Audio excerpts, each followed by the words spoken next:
진짜 한국 사람들 못 말리겠네요. 여기는 한국의 수도 서울. 미국에서 온 300만 인기 유튜버 가족이 남산에 올라갔다가 도저히 잊을 수 없는 경험을 하게 되었다고 하는데요. 이내 이 가족들은 한국인들에게 충격까지 받은 듯한 모습입니다. 대체 이 가족이 한국에서 어떤 경험을 한 건지 한번 알아보러 가실까요?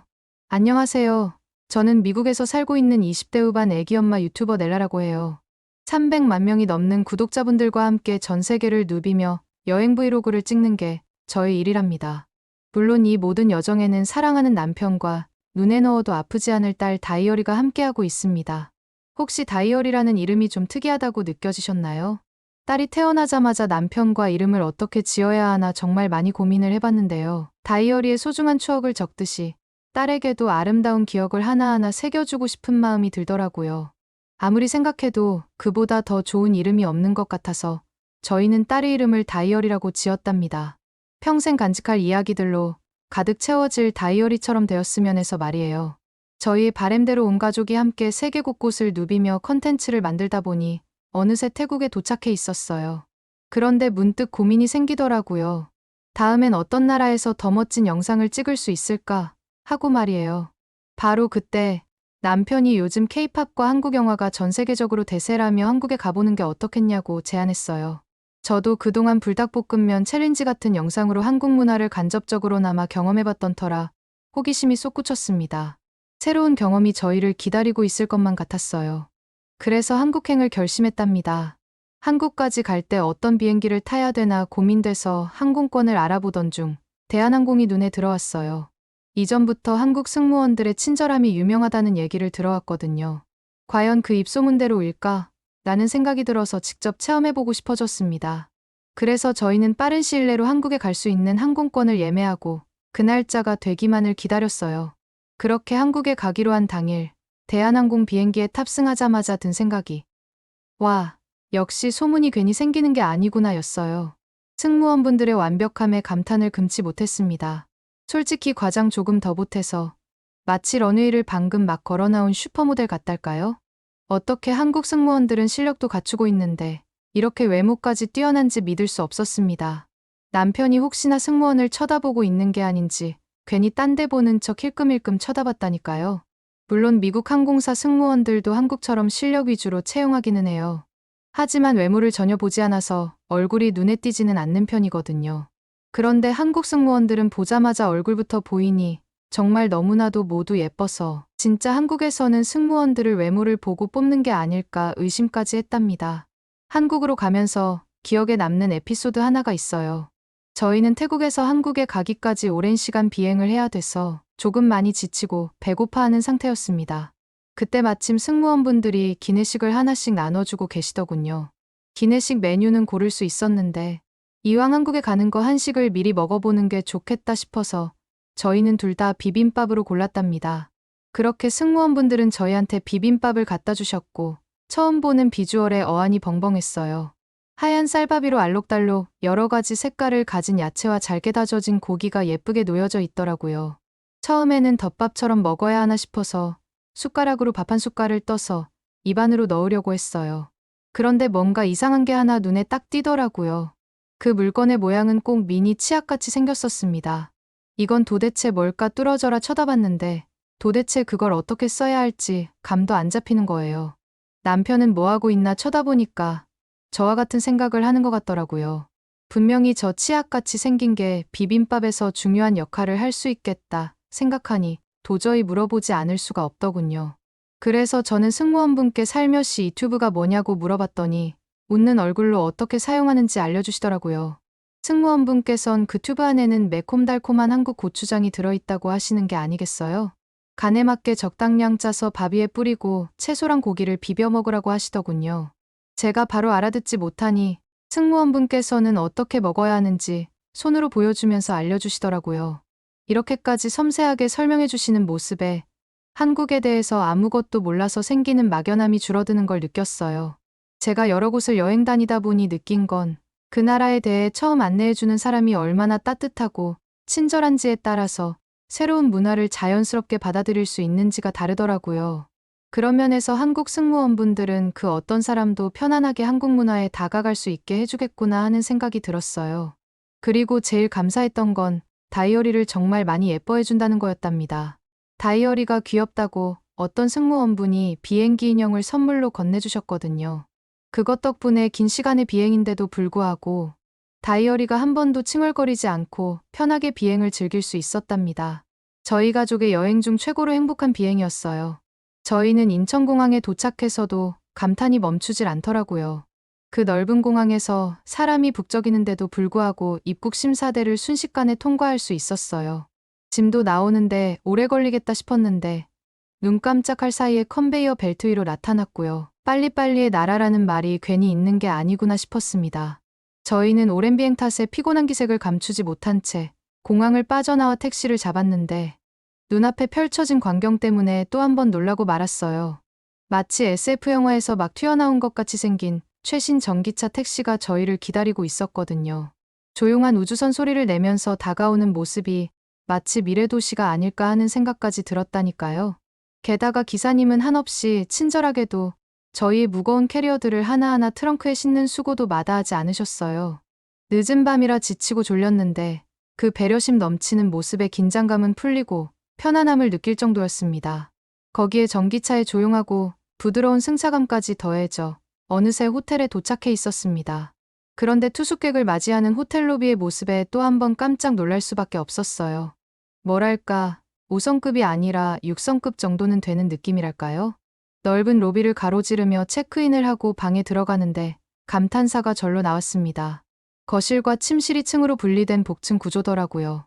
물론 호텔을 예약하기 전부터 2층이라는 부분이 마음에 들어서 예약한 건 맞지만 막상 와보니 생각보다 더 깔끔하게 되어 있어서 너무 마음에 들었어요. 아늑한 침실에서 푹신한 침대에 누우니까 따스한 잠이 절로 밀려왔답니다. 제가 지금껏 둘러본 세계 각국의 호텔 중에서도 최고로 기억될 것 같았어요. 그렇게 정신없이 잠들었다가 아주 좋은 컨디션으로 일찍부터 눈을 떴답니다. 오늘은 광장시장으로 길거리 음식 탐방을 떠나기로 한 날이거든요. 저는 남편과 다이어리를 재촉해 호텔 밖으로 나섰습니다. 한국에 와서 매일매일 느끼는 거지만 한국 사람들은 정말 사람들이 친절해요. 제품에 안긴 다이어리를 보면 모두들 환한 미소를 지어주시더라고요. 보시는 분마다 귀엽다는 말씀도 자주 해주시고 말이에요. 물론 미국에서도 딸을 안고 돌아다니면 사람들이 다이어리를 보면서 귀엽다고 하면서 관심을 받는 건 익숙한 일이었지만 한국에서의 환대는 왠지 모르게 유난히 따뜻하게 느껴져서 그런지 안심하고 한국 여행을 즐길 수 있었어요. 그리고 이런 친절한 한국 사람들 덕분에 저는 한국에서 잊을 수 없는 경험을 하게 되는데 이건 나중에 뒤에서 다시 한번 말씀드릴게요. 광장시장에 도착해 항상 인터넷으로만 보던 유명한 길거리 음식들을 만나자 절로 입가에 침이 고이더라고요. 특히 눈에 띈 건 김밥하고 떡볶이였어요. 김밥은 한 입 베어 물자 너무나도 익숙한 스시롤의 맛이 났습니다. 하지만 뭔가 또 달랐어요. 김의 맛이 좀 더 강조되면서 스시보다 조화로운 맛이었어요. 게다가 입에 쏙 들어가는 사이즈라 먹기에도 편했고요. 떡볶이는 먹자마자 혀끝이 얼얼할 만큼 매울 줄 알았는데 생각보다 맵지 않아서 놀랐어요. 적당히 매콤하면서도 떡의 쫄깃한 식감이 씹는 맛을 더해주더라고요. 사실 저희는 젓가락질을 별로 해본 적이 없었어요. 그래서 그런지 젓가락으로 떡이 잘 집어지지 않았습니다. 저만 그런 줄 알았는데 남편도 약간 서툴러 하더라고요. 하지만 저희는 금세 요령을 익혀서 생각보다 젓가락질이 편하다며 해맑게 웃으면서 대화를 했습니다. 김밥에 이어 떡볶이까지 맛보고 나니 절로 다른 음식들도 궁금해지더라고요. 그렇게 잡채며 꽈배기, 탕후루까지 차례대로 맛을 봤어요. 꽈배기는 디즈니랜드에서 즐겨 먹던 추러스와 비슷한 맛이었지만 식감이 더 쫄깃해서 별미로 느껴졌습니다. 그리고 믿기 어려웠던 건 제가 태국에서 먹어본 것과 같은 탕후루인데도 한국에서 파는 게 훨씬 더 맛있다는 거예요. 좀 더 설탕이 얇고 바삭하달까요? 같은 음식인데도 불구하고 한국에선 어떻게 더 맛있게 만드는 비결이 있나 봐요. 길거리 음식에 흠뻑 빠진 저희 가족 옆으로 많은 사람들이 스쳐 지나갔어요. 그런데 신기하게도 지나가면서 저희가 누군지도 모를 텐데 먼저 저희한테 인사를 건네는 거예요. 어떤 분들은 다이어리를 보고는 귀엽다며 조그만한 열쇠고리 선물을 건네기도 했습니다. 다이어리가 그 선물을 받고 한바구음을 짓는데 어찌나 귀여웠는지 몰라요. 저도 그 열쇠고리 좀 보려고 다이어리한테 달라고 몇 번이고 말했는데 선물이 마음에 들었는지 절대 주지도 않고 꼭 껴안고 있더라고요. 그 중에서도 인상 깊었던 건 어떤 한국 남자분이 안고 있던 고양이를 내려놓고 다이어리에게 쓰다듬게 해준 거예요. 고양이가 낯선 사람이 만지는 걸 싫어할 법도 한데 딸이 고양이를 만질 수 있게 허락해 주신 게 너무나도 감사하더라고요. 고양이도 얌전히 있어주는 걸 보니 주인이 애정을 듬뿍 담아 키웠다는 게 절로 느껴졌습니다. 근데 그때 깨달은 게 있었어요. 말을 걸어오시는 분들 대부분이 자연스럽게 영어로 대화를 시도하신다는 거예요. 심지어 연세가 지긋하신 할머니 할아버지까지 말이에요. 한국 사람들은 언어에 대한 열정과 도전 정신이 정말 대단하구나 라는 생각이 들더라고요. 그렇게 저희는 잠시 호텔에 들러 남편과 딸을 쉬게 하고 저는 한국 화장품이 너무나도 궁금해서 혼자 올리브영으로 향했습니다. 직접 가보니 상상 이상으로 물건이 가득했어요. 다양한 화장품은 물론이고 건강식품과 생활용품까지 없는 게 없더라고요. 이런 곳이라면 MLB 서울 시리즈 때 선수들 부인이 신난 표정으로 들렀다는 얘기가 바로 이해가 갔어요. 그렇게 올리브영을 한참을 구경하다 보니 어느덧 해가 지고 있었습니다. 저는 올리브영에서 구매한 걸 얼른 들고 호텔로 들어갔어요. 왜냐하면 오늘의 메인 이벤트가 기다리고 있었거든요. 바로 한국하면 빠질 수 없는 코리안 바베큐를 맛보러 고깃집을 가기로 예약했답니다. 식당에 들어서자마자 직원이 숯불이 가득 담긴 검은 그릇을 들고 저희 테이블로 다가오더니 쭉 내려놓는 게 아니겠어요? 마치 뜨거운 용암이 펄펄 끓고 있는 듯한 붉은 불씨가 이글거리는 모습에 저도 모르게 배에 힘을 주고 의자에 찰싹 달라붙어서 어떻게든 안 닿게 하려고 했답니다. 거기에 살짝만 닿아도 데워버릴 것 같았거든요. 숯불 바베큐라니 처음 접하는 방식이라 어찌할 바를 모르겠더라고요. 다행히 직원분께서 그걸 알아채셨는지 친절하게 다가와 도와주셨습니다. 한 점 한 점 숯불에 정성스레 구워주시고 남편과 제 그릇에 각자 놓아주시더라고요. 그리고 직원분께서는 고기에 밑반찬 곁들이는 법부터 상추에 고기를 싸서 먹는 요령까지 하나하나 알려주셨습니다. 덕분에 처음 맛본 코리안 바베큐는 감동 그 자체였어요. 쫄깃한 고기를 한 입 베어 물자 고소한 향이 입안 가득 퍼지는데 살짝 매콤한 쌈장까지 더해지니 밥 한 그릇이 뚝딱 비워지더라고요. 한국을 떠나기 전에 꼭 한 번 더 맛보리라 다짐을 할 정도였습니다. 코리안 바베큐에 푹 빠진 채로 행복한 하루가 지나고 다음날 아침이 밝았어요. 그날은 코엑스에 있는 별마당 도서관으로 가기로 했습니다. 그런데 이번에는 택시가 아니라 좀 색다른 교통수단에 도전해보기로 했어요. 바로 지하철이었습니다. 사실 뉴욕이나 런던, 파리 같은 곳에선 지하철이 오래되고 좀 위험하다는 인식이 있어서 꺼려했었거든요. 하지만 한국에 오기 전 지하철 시스템이 세계 최고 수준이라는 얘기를 들었던 게 떠올랐어요. 호기심과 용기를 내어 한국 지하철에 몸을 실었습니다. 막상 지하철역에 도착하고 나니 정말 잘한 선택이란 생각이 들더라고요. 일단 눈에 들어온 건 색색의 알록달록한 표지판들이에요. 노란색은 출구, 노선 색상이었던 초록색은 출발을 의미한다고 하니 길을 헤맬 일이 없겠더라고요. 마치 퍼즐을 맞추듯 쉽게 길을 찾아갈 수 있을 것만 같았습니다. 그리고 역사 내부에 들어서는 순간 저희는 깜짝 놀랄 수밖에 없었어요.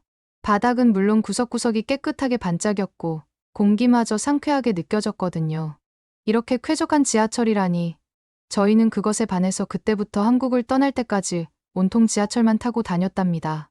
지하철에 올라탄 순간 또 하나 신기한 광경이 펼쳐졌어요. 웅성웅성한 대화 소리는커녕 목소리를 찾아볼 수가 없었던 거예요. 모두가 조용히 자신의 자리를 지키고 있는 모습에 절로 조용해지더라고요. 정말 지하철이 얼마나 조용했냐면요. 유모차에 앉아있던 저희 다이어리까지 새근새근 잠이 들 정도였답니다. 남한테 피해를 끼치지 않으려고 서로 배려해주는 한국 사람들의 모습이 정말 보기 좋더라고요. 거기다가 정말 감동적이었던 건 임산부와 아이 동반 가족을 위한 배려석이 마련되어 있다는 거였어요. 분홍색으로 포인트를 준 좌석들 덕분에 편히 앉아서 코엑스까지 갈 수 있었습니다. 그것도 모자라 어떤 분들은 먼저 자리를 양보해 주시기까지 하셨어요. 약자를 배려하는 문화가 몸에 밴 국민성이 얼마나 아름답게 느껴지던지 저는 그 자리에서 정말 한없이 감동을 받았답니다. 이렇게 감동적인 지하철 탑승을 마치고 별마당 도서관에 도착했는데 이렇게까지 멋진 도서관은 처음 봐서 저희 부부는 입을 떡 벌린 채 도서관을 구경하고 있었어요. 바닥부터 천장까지 가득 들어찬 책들에 압도당할 수밖에 없었습니다. 특히 꽤 높은 곳에 꽂혀 있는 책들은 도대체 어떻게 꺼내보는 걸까 하고 너무 궁금하더라고요.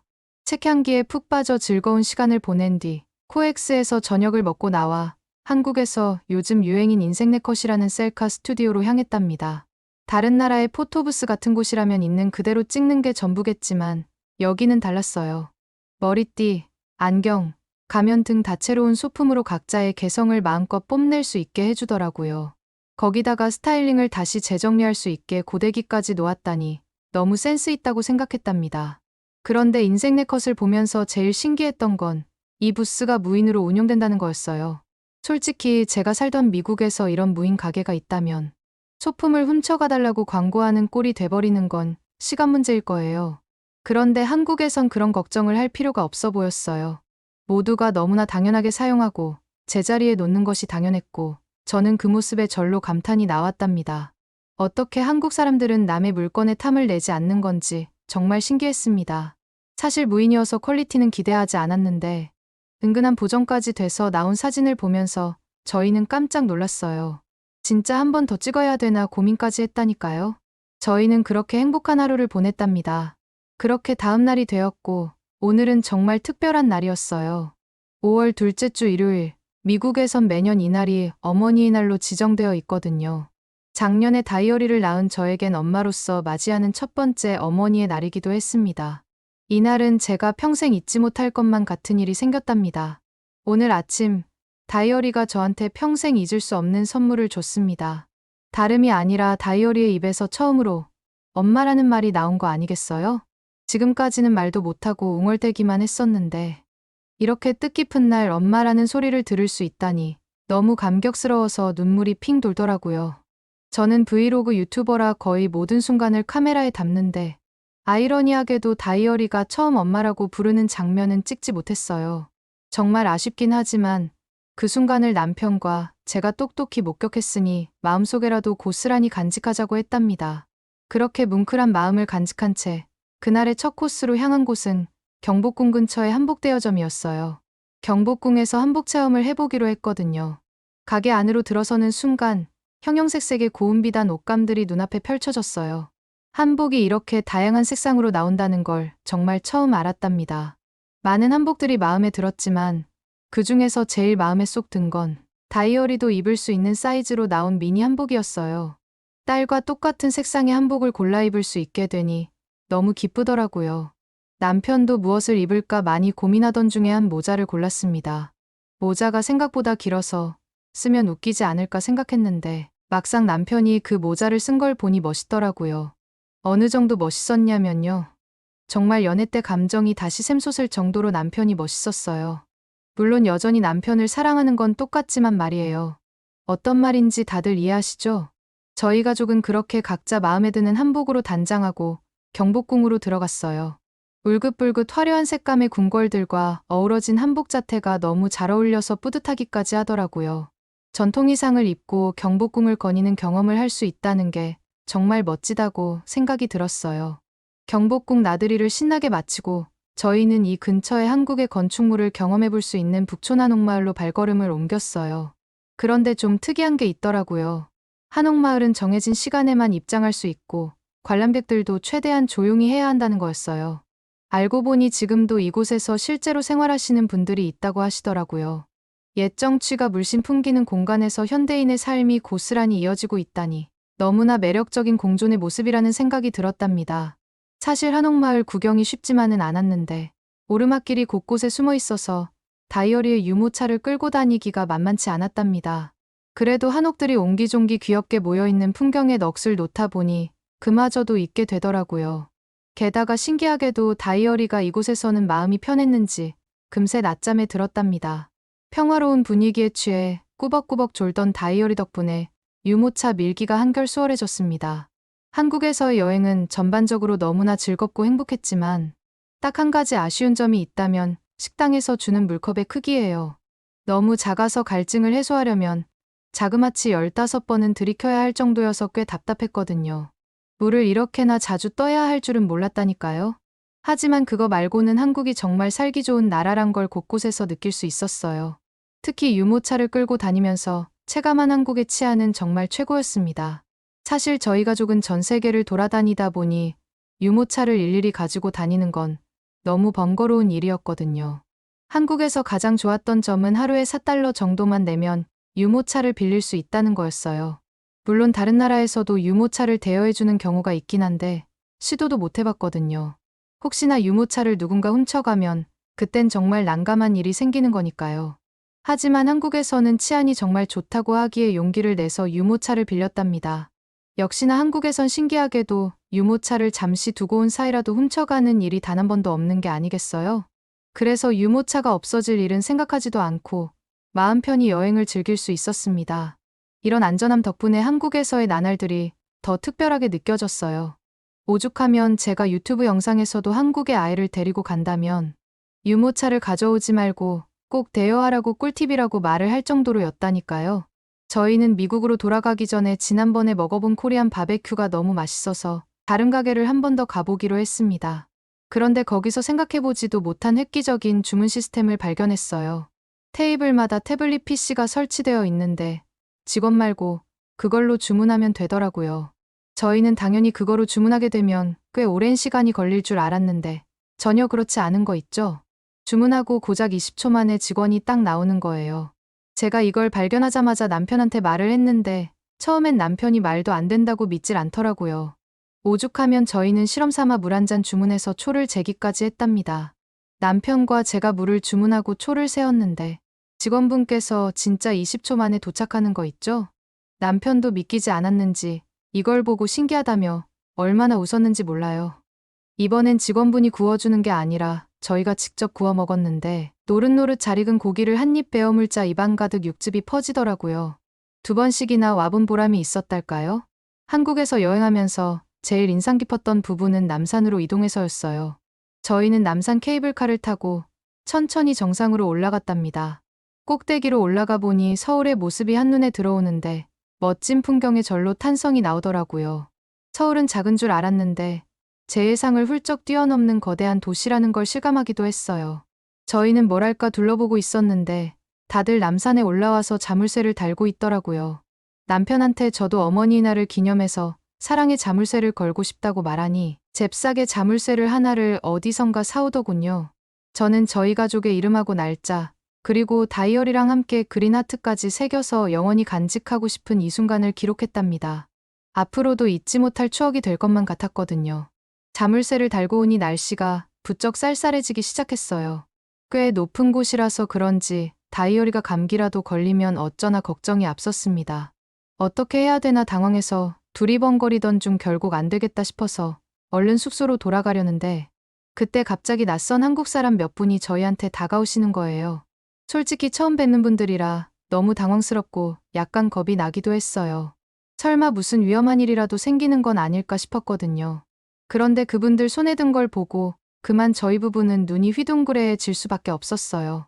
따뜻한 담요를 가지고 오셔서 다이어리에 몸을 가득 덮어주시더라고요. 저희는 얼떨떨하기도 하고 너무 감사해서 감사하단 인사를 했는데 이어서 다른 분도 저희한테 다가오시더라고요. 그분들은 아주 귀엽고 깜찍한 아기 양말을 들고 계셨답니다. 추운 날씨에 아기가 감기 걸리면 여행도 망칠 수 있고 힘들 거라면서 꼭 신겨주라고 양말을 건네시는 거예요. 심지어 저희가 이런 소중한 선물을 그냥 받을 수 없다 하면서 값을 치르겠다고 했는데 단칼에 거절하시면서 그냥 선물이라고 하시더라고요. 정말 믿을 수 없는 감동을 어떻게 말로 다 표현할 수 있을까요? 정말 고마운 마음을 한아름 안고 저희는 숙소로 향했어요. 이 담요와 양말 덕분에 다이어리도 감기에 걸리지 않고 포근한 잠자리에서 잠에 들 수 있었답니다. 이 모든 게 따뜻한 한국인들의 마음씨 덕분이라는 걸 저희 가족은 절대 잊지 못할 거예요.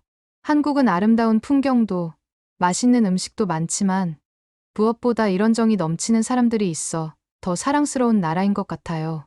저희는 미국으로 돌아가면서 꼭 한국으로 다시 돌아오자고 다짐했답니다. 그나저나 저희 가족이 한국에 다시 오게 되면 한국 분들께 느낄 수 있었던 따뜻한 마음을 보답하고 싶은데 혹시 어떤 방법으로 보답하는 게 좋을까요? 추천해 주시면 감사하겠습니다. 오늘의 사연은 어떠셨나요? 오늘의 사연이 마음에 드셨다면 구독과 좋아요를 눌러주세요. 구독과 좋아요는 더 좋은 사연을 소개해드리는데 큰 힘이 된답니다. 긴 영상 시청해주셔서 감사합니다. 오늘도 행복한 하루 보내세요.